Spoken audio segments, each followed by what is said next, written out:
Magandang gabi po mga kaibigang Pilipino. Meron naman tayong isang napakalaking kwento. Ang kwento po natin ay yung dalawa sa mga opisyal ng bayan. At alam ko naman ito po sa tinatawag na ano, ga, pakisagot mo na.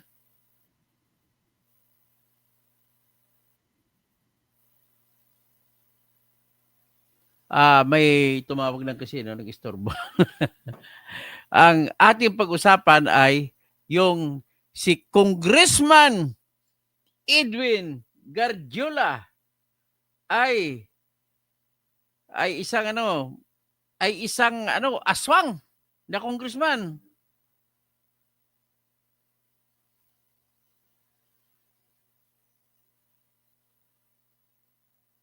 So ngayon,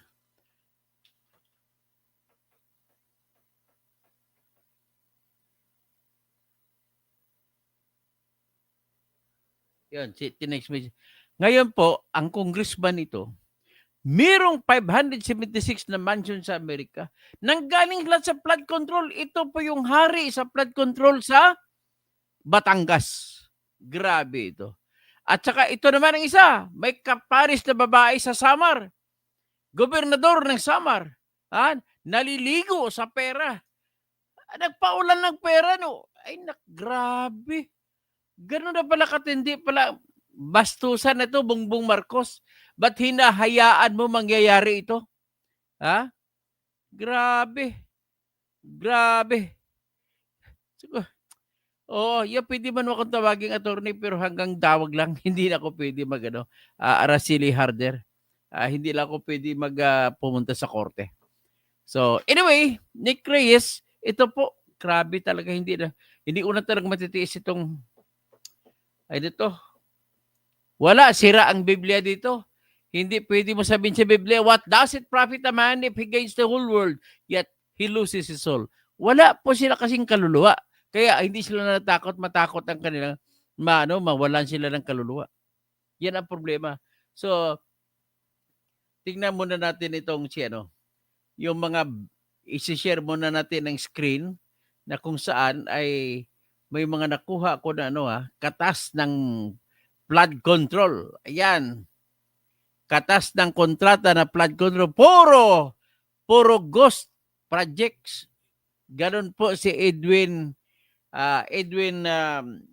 Garjula na ang dinadalang pangalan ay na party list construction workers, service workers, bawal yung ginagawa mo. Pero ito, ang dami niyang kontrata, pinapahawak sa iba-ibang mga kasama pamilya niya. Ganun po siya. Gayon, nahuli siya na meron siyang 576 million na kontrata doon sa Amerika. Ayan, basahin natin ang balita ng Politico.com. August 25. Construction Workers Solidarity Party List Representative Edwin Garjula is making waves online and not the kind he wants. Netizens have dug up records of what appears to be his sprawling US dollar 10.3 million mansion in Newport Coast, California. The property listed under Garjula Tiroso Edwin Loleng and Garjula Judy Silva was reportedly given in the congressman's name since 2011. Okay. Based on real estate data, the property is priced at roughly 10.369 $10,369,102 US dollars, around 576 million pesos, or about $1,152 per square foot. It is not currently listed for sale. The discovery, ibig sabihin marami siyang pera, hindi niya binibenta eh. The discovery of Garjula's rumored mansion comes on the heels of another scandal tied to his name. Early this month, President Ferdinand Marcos Jr. exposed a 400 million flood control project in Baliwag, Bulacan, supposedly funded by CWS and then Mayor Ferdinand Estrella. The project, however, turned out to be a ghost project with no actual construction undertaken despite Department of Public Works and Highways records tagging it as completed. Grabe. So ngayon ano yung magagawa natin? Ito Mr. President, anong gagawin natin? O isa pa itong picture Itong background ni Edwin Garjula sa likod niya ay yung sa loob ng mansyon.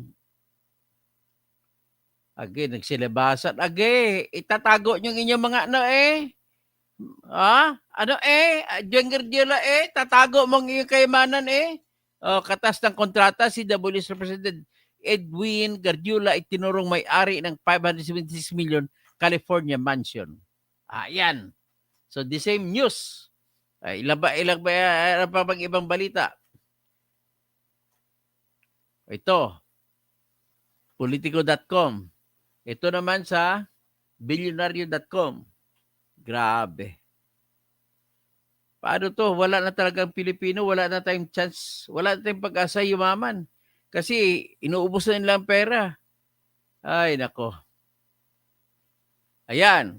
Kung nakumakatawan sa mga obrero, mga obrero pa, trabahante, tapos mayroon nga 476 million naman, 576 million na mansion sa Amerika. O mani ng matinding batiko si Construction Workers Solidarity Party List Representative Edwin Garjula. Sabi ito sa balita sa Agila. Matapos mabunyag na siya at ang kanyang asawa ay may-ari ng isang napakagarang mansion sa Newport Coast, California na nagkakahalaga ng higit kumulang 576 million pesos. Ayon sa records mula sa Orange County Assessor Department sa US, pagmamay-ari ng mag-asawang Garjula ang 18.392 square foot property or 1,708 square meters simula pa noong 2011. Paggrabe Mayroon itong 5 silid tulugan, 4 na paliguan, full bathrooms, at 9 na half bathrooms. Ang mismong bahay ay tinatayang nasa $3.8 million ang halaga. Samantalang ang lupa ay nasa 3.5 million. Sa pagsusuputang mga ulat, lumalabas na nakapangalan pa rin sa kay Tiroso Edwin Garjula na itinuturing na typo ng kanyang pangalan. Ang property at hindi ito naibenta mula nung nabili maraming pera, hindi nagbebenta. Ang Newport Coast kung saan matatagpuan ang mansion ay isa sa pinakamahal na lugar sa Amerika. Ang revelasyong ito ay lumabas matapos ang naunang ulat na kakuha ng 16 billion contract sa public works projects ang mga construction firm ng pamilya Garjula mula nang siya naging kongresista. Matagal nang binabatikos ng election watchdog ng kontradaya ang CWS party list. Ayon kay Convenor Danilo Araw, malinaw ang pag-abuso sa party list system. Ginagamit ito ng negosyante at may koneksyon sa militar at pulis para sa sariling interest. Ang kaso ni Garjula ay patuloy na kailangan ng baguhin ang sistema. Samantalang kinukumpara ng mga kritiko ang mga marangyang pamumuhay ni Garjula sa mga construction worker na kanyang ginatawan na kumita lamang ng 695 pesos kada araw. Yun, wala pang 700 ang kinikita ng mga ito naman, tingnan naman natin ito. Kung gusto niyo malaman,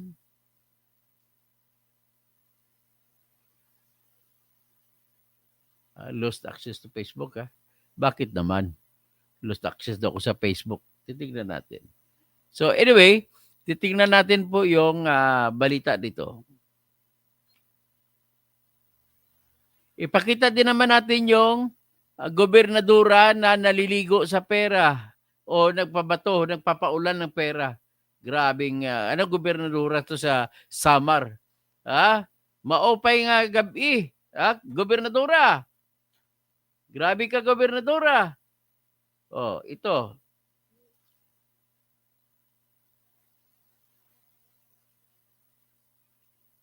Tingnan si gobernadora. Isang video ni Samar Governor Shari Ann Tan ang kumakalat ngayon sa social media kung saan makikita nagsasayaw siya habang pinapaulanan ng pera. Nakunan Grabe. umano ang nasabing video sa isang event Naliligo sa sa Samar pera. Convention Center nitong Sabado na dinaluhan din ng iba pang local officials. Pinuna ito ng maraming netizen at tinawag pang flood control Flood gala. control gala. Binigyang diin ng isa, wala ito sa lugar dahil napakaraming substandard na proyekto sa lugar at naghihirap na ang mga kababayan.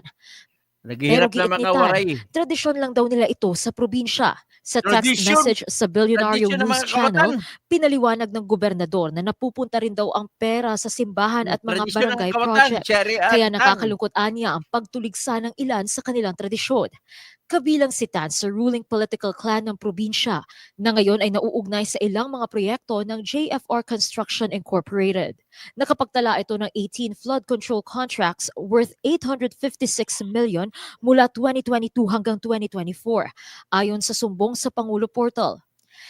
Isa naman ang Eastern Visayas sa mga flood-prone areas sa bansa, kaya base rin sa sumbong sa Pangulo website, hindi bababa sa 100 ang recorded flood control projects sa rehiyon. Grabe. Marami sa mga ito, lalo na sa Leyte, Sunwest ang contractor. Huh. Isa ang Sunwest sa top 15 contractors na nakakuha ng Sunwest ni pinakamaraming Elizalde flood ko. control projects sa bansa. Ang co-founder nito, si Ako Bicol Party List Representative Zaldico. Kaya usap-usapan na rin ngayon ang umano'y lavish lifestyle ng mga kapamilya nito. Sa Instagram ng kanyang pamangkin na si Claudine Ko, makikita ang travels at vlogs ng dalaga sa iba't ibang bansa.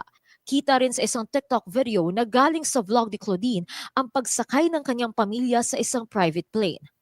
Bukod pa sa Sunwest, hawak din ng pamilya Ko ang isang aircraft leasing business at nakapagtala rin sila ng 5 billion peso capital. Pagmamay-ari naman ng kapatid ni Zaldi Ko na si Christopher Ko ang High Grabe Tone kayo. Construction and Development Mga aswang. Corporation. Nakasama rin sa top 15 contractors na isiniwalat ni Pangulong Ferdinand Marcos Jr. Para sa Agenda, Joan Manalo, Bilyonaryo News Channel. Nilinaw Okay, o ng sige. tanggapan ni Samar Governor Shari Antan na hindi napunan ang viral video sa isang engranding dinner, kundi sa Hermano Night ng piyesta sa Catbalogan City.